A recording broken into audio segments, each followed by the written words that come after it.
जय हिंद दोस्तों, उम्मीद करता हूँ आप लोग मेरी तरह स्वस्थ एंड मस्त होंगे। आज हमारे साथ पृथ्वी भाई हैं बिहार से। हेलो दोस्त, मैं बिहार से पृथ्वीराज और मैं यहाँ अभी ITBP करेरा में ट्रेनिंग कर रहा हूँ। तो पृथ्वीराज भाई ने अपना नाम बता दिया, सब कुछ बता दिया कि कहाँ से हैं। ये अभी ITBP करेरा में ट्रेनिंग कर रहे हैं। देखो इनके रीजनिंग में फुल मार्क्स है, कहने का मतलब 20 क्वेश्चन जो थे 40 नंबर ये लाए हुए हैं। देखो 40 नंबर लाना बहुत बड़ी बात है। इनने बहुत ज़्यादा प्रैक्टिस की होगी रीजनिंग में, तभी तो मार्क्स लाए होंगे। तो ये आपके जो स्ट्रेटेजी है उसमें चार चांद लगाने वाले हैं कि ताकि आप जो भी हो रीजनिंग में फुल में से फुल मार्क्स ला पाओ। देखो ये सब कुछ आपको बताएंगे कि कैसे इनने पढ़ा, कौन कौन से टॉपिक इनके एग्जाम में आए, सारा कुछ बताने वाला। गाइस अभी तक आपने वीडियो को लाइक नहीं किया, फटाफट वीडियो को लाइक कर दीजिएगा, चैनल को सब्सक्राइब कर दीजिएगा, क्योंकि यहाँ पे आपको ऑथेंटिक जानकारी देखना। देखो अगर आपने टेलीग्राम चैनल पे अभी तक नहीं जुड़े तो टेलीग्राम चैनल पे जुड़ जाएगा, लिंक आपको डिस्क्रिप्शन बॉक्स में मिल जाएगा। यह आप सर्च कर सकते हो YT वोरा नेम से, जो यूट्यूब चैनल का नेम है उससे सर्च करेंगे तो वहाँ इजीली, क्योंकि वहाँ पे मैं जो भी जानकारी आती रहती है ना वो देते रहता हूँ, क्योंकि हमें संडे को ही टाइम मिलता है। संडे को थोड़ा सा टाइम अभी निकाला, खाने का टाइम हो रहा है, उससे पहले हम इंटरव्यू आपके लिए शूट कर रहे हैं रीजनिंग में, ताकि आप भी फुल में से फुल मार्क्स ला पाओ। देखो पृथ्वीराज भाई ने अपना नाम वगैरह तो बता दिया, पटना कहाँ से है ये भी बता दिया। अब ये बताएंगे कि रीजनिंग में पहले कौन कौन से टॉपिक आते हैं। रीजनिंग में टॉपिक हो गया तो पहला है कि मतलब वर्बल और नॉन वर्बल से आता है। तो वर्बल में हो गया कि जो नॉन वर्बल हो गया फिगर वाला हो गया। वर्बल में जैसे हो गया नंबर सीरीज हो गया, मैथमेटिकल ऑपरेशन से कुछ क्वेश्चन आते हैं, ब्लड रिलेशन से आते हैं, और भी कुछ टॉपिक हैं जिनसे क्वेश्चन आते हैं। कोडिंग डिकोडिंग भी हो गया, क्या इंग्लिश अल्फाबेटिकल से भी कुछ क्वेश्चन आते हैं, और भी टॉपिक है। देखो पृथ्वीराज भाई ने बताया कि कौन कौन से टॉपिक से क्वेश्चन आते हैं। देखो नॉन वर्बल और वर्बल रीजनिंग आती है, ये आप लोगों को पता होगा, इतना तो पता ही होगा, हमें भी पता है। देखो कोडिंग डिकोडिंग भी बताया, अल्फ़ाबेट्स वगैरह बताया, जैसे मैथमेटिकल ऑपरेशन। इसके अलावा देखो आपका सीरीज वगैरह, सीरीज हो गया, हाँ डाइज हो गया, डायरेक्शन से भी शायद क्वेश्चन आते हैं, ब्लड रिलेशन, बहुत सारे ऐसे टॉपिक होते हैं, क्वेश्चन आते हैं। ये तो टॉपिकों की बात रही। देखो किस टॉपिक से सबसे ज़्यादा क्वेश्चन आते हैं। सिटिंग अरेंजमेंट भी आता है, देखो किस टॉपिक से सबसे ज़्यादा क्वेश्चन आते हैं ये आप पृथ्वीराज भाई बताएंगे, क्योंकि इनने 40 में से 40 नंबर लाए हैं, तो और अच्छे से एक्सप्लेन करेंगे। ज़्यादा क्वेश्चन तो देखा जाए तो नंबर सीरीज से ज़्यादा क्वेश्चन थे, ब्लड रिलेशन से भी 1-2 क्वेश्चन थे, और अल्फ़ाबेटिकल से भी क्वेश्चन थे, और मैथमेटिकल ऑपरेशन से तो मतलब 2 क्वेश्चन तो मान लो कि हर हाल में देना ही देना था। मैथमेटिकल ऑपरेशन का, मैथमेटिकल ऑपरेशन में था कि मतलब कोई सीरीज आसान था, कोई थोड़ा सा टफ कर दे रहा था। बस मैथमेटिकल कुछ नहीं है, बस यही जोड़ घटाओ जो भी हो गया अपना, ये मतलब देखा जाता है कि कितना फास्ट कौन कितना जल्दी कर रहा है, बस यही है और क्या।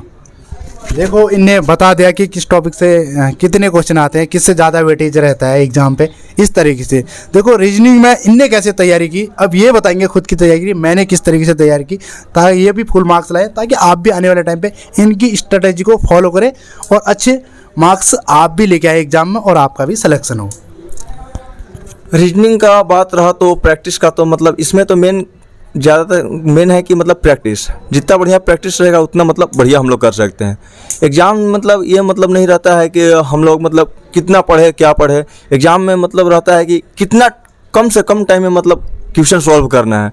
जैसे कि हमारे यहाँ क्वेश्चन था कि नंबर सीरीज से ज़्यादा था। नंबर सीरीज है कि मतलब एक बार में अगर ज़्यादा प्रैक्टिस रहता है तो एक ही बार में पकड़ा जाता है, अगर नहीं पकड़ाता तो फिर बार बार वही चीज़ करते रहिए। इससे होता है कि टाइम थोड़ा ज़्यादा लगता है और सब्जेक्ट के लिए टाइम कम पड़ जाता है। इसी चलते है कि मतलब प्रैक्टिस ज़्यादा कीजिए।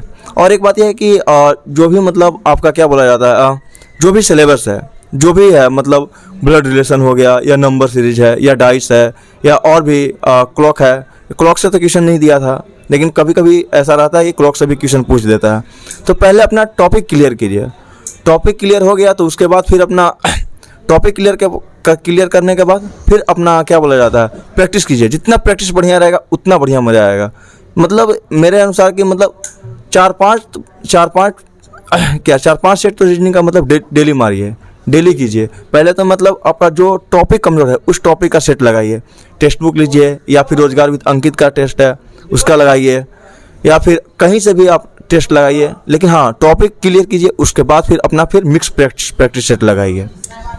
देखो पृथ्वीराज भाई से ये चीज़ पूछना चाह रहा हूँ, कई ऐसे स्टूडेंट होते हैं जैसे एक दो टॉपिक उनको हार्ड लगते तो वो सोचते हैं कि मैं एग्जाम में नहीं करूँगा, 18 ही क्वेश्चन करके आऊँगा, उतने से मेरा काम चलेगा। देखो ऐसा होता है, अगर आप फुल में से फुल नहीं करोगे तो आपका क्या पता उन 18 में से भी 4 क्वेश्चन ऐसे हो जाए जो ना बने, क्योंकि हार्ड भी बना सकता है पेपर को। तो वो 2 क्वेश्चन जैसे छोड़ के आते हैं, मैं उन टॉपिक को छूँगा ही नहीं, तो उनके बारे में क्या कहना चाहिए कि उन टॉपिकों को कैसे कवर करें। कई ऐसे टॉपिक होते हैं जैसे सीटिंग अरेंजमेंट, आदमी देखता ही नहीं, कहता पहले बिना देखे डर जाता है कि इसको करूँगा ही नहीं। देखिए ऐसा माना जाए तो हार्ड तो कुछ भी नहीं है। हार्ड जो लग रहा है तो कम से कम उसको 1-2 बार देख करके जाइए। क्या जाने एग्जाम में उसी से क्वेश्चन है, उसी से एकदम नॉर्मल क्वेश्चन पूछ दे जो आपने पढ़ कर गया है। इससे बढ़िया है कि टॉपिक छोड़ने से बढ़िया है कि उसको 1-2 बार देख करके जाए। क्या पता कि मेरा क्लियर हो जाए कॉन्सेप्ट, वहाँ एग्जाम में जाए वही आ जाए। तो ऐसा नहीं है कि किसी टॉपिक को छोड़ना किसी टॉपिक को नहीं है। जहाँ तक कि मतलब मेरे अनुसार कि सारे टॉपिक को आप कवर करके जाएँ, जो भी आपका टॉपिक्स है उसके अनुसार फिर एग्जाम में जो भी कभी उस टॉपिक से हल्का क्वेश्चन भी पूछ देता है, कभी कभी भारी भी पूछ देता है। अगर हल्का पूछता है तो मेरा बेनिफिट है, अगर भारी भी पूछ दिया तो नहीं बना क्या है। देखो पृथ्वीराज भाई से ये पूछेंगे कि इनका रो स्कोर के कितना था और नॉर्मेशन स्कोर फिर जाके कितना हुआ था। रो स्कोर मेरा 123 नंबर था और मेरा 5 पॉइंट समथिंग कुछ नॉर्मलाइज हुआ था, और मतलब 128 पॉइंट समथिंग था मेरा। इनने अपना नॉर्मेशन स्कोर बता दिया। देखो कई ऐसे बच्चे हुए पृथ्वीराज भाई की बच्चे क्वेश्चन पे ही फंस जाते हैं कि इसी क्वेश्चन को करना है और उनका सारा टाइम उसी में निकल जाता है। जैसे 4 क्वेश्चन उसी में लगे रहेंगे, पहले के 4 करना है तो करना है, बाकी बाद में इजी भी हो तो उनको देखते नहीं, पहले उस पर टाइम, और फिर वो डिप्रेशन में आ जाते हैं कि मैं अब क्या करूँ। देखो उनको समझाएगा कि वो 4 क्वेश्चन को कैसे निगलेक्ट करना है और अच्छे वाले क्वेश्चन करने हैं। देखिए ये टॉपिक बढ़िया छेड़े हैं भोरा भाई ने। ये क्या है कि मतलब मेरे अनुसार भी देखा जाए तो एग्ज़ाम में पहले एग्ज़ाम का मतलब रहता है कि पहले बच्चे को नर्वस करे। शुरू में ही उन्होंने 1-2 क्वेश्चन ऐसा डालते हैं जो मतलब बच्चे उलझ करके रह जाए, लेकिन हमें ऐसा नहीं करना है। जो नहीं आ रहा उसे तुरंत स्किप करते हैं। पहली नज़र में तो सरसरी तरह से बनाते जाएं, मतलब एक ही बार में कितना बन रहा है क्वेश्चन। जैसे कि हम बना रहे थे तो मेरा क्वेश्चन बना था, एक बार में 14 क्वेश्चन बना था, तो मैं डर भी गया था कि ले 14 ही हुआ मुझसे। फिर उसके बाद मैंने फिर दूसरा टॉपिक मैथ्स बनाया, तो मैथ्स मैंने 18 बना दिया, तो मैंने थोड़ा सा वो हुआ, बिल्डअप हुआ। फिर उसके बाद इधर गया तो फिर से मैंने रीजनिंग पे एक नज़र घुमाया, फिर नज़र घुमाया तो मेरे से सारे क्वेश्चन बन गए। तो इसलिए मतलब एक ही क्वेश्चन में उलझ करके नहीं रहना है, मतलब सरसरी तौर पे देखते जाना है क्वेश्चन को और जल्दी फास्टली सॉल्व करने की कोशिश करना है, क्योंकि टाइम 1 ही घंटा है हमारे पास। और ज़्यादा टाइम तो सीटिंग अरेंजमेंट में मरता है। इसी चलते सीटिंग अरेंजमेंट को एक ही बार में बैठाएं। अगर बैठ गया तो बढ़िया, नहीं बैठा तो उसे छोड़ करके निकल जाए, स्किप कर दें, फिर उसे बाद में टाइम मिले तो उसे करें।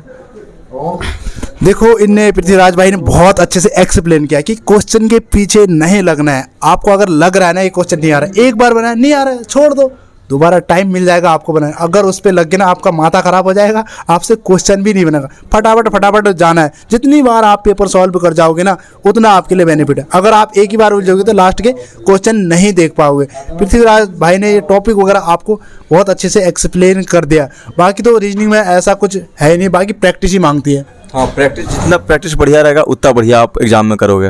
इनने बोला कि 3-4 मॉक टेस्ट दो डेली। अगर आप ऐसा दोगे ना, रीजनिंग में ऐसे बनाने लगोगे ना, आप पेन भी किसी दिन ऐसे क्वेश्चन में चलाओगे नहीं। देखो आपको इस तरीके से तैयारी करनी है। हम भी टाइम निकाल के अभी पृथ्वीराज भाई से हमने इनका स्कोर कार्ड मैं शेयर कर दूंगा, आपको टेलीग्राम पे मिल जाएगा कि रीजनिंग में इनके फुल मार्क्स थे, ताकि आपको भी मोटिवेट मिले। देखो मोटिवेट तो सबको मिलता है, बट आपको करना पड़ेगा। आप आने वाले दिनों में नहीं करोगे फिर अपने दोस्तों से बिछड़ जाओगे, आपके दोस्तों से चले जाएंगे तो आप घर में ताना सुनोगे। देखो थोड़ा पृथ्वीराज भाई से ये पूछना चाहते हैं कि इनको ये बताइएगा, कई ऐसे बच्चे होते हैं 1 दिन 2 दिन तो जोश रहता है, जैसे आपने बताया अभी ये वीडियो चल रही है, इस वीडियो को देख लेंगे, अभी तो किताब भी खरीद लाएंगे, कॉपी भी खरीद लाएंगे, 1-2 दिन रात भर पढ़ेंगे, दिन भर पढ़ेंगे, फिर तीसरे दिन उनका मोटिवेशन डाउन हो जाता है। तो कैसे कायम रखे या अपने मम्मी पापा को देखे, क्या समझिए कि ताकि इनका मोटिवेशन बना रहे और आगे तैयारी जारी रखे अच्छे से।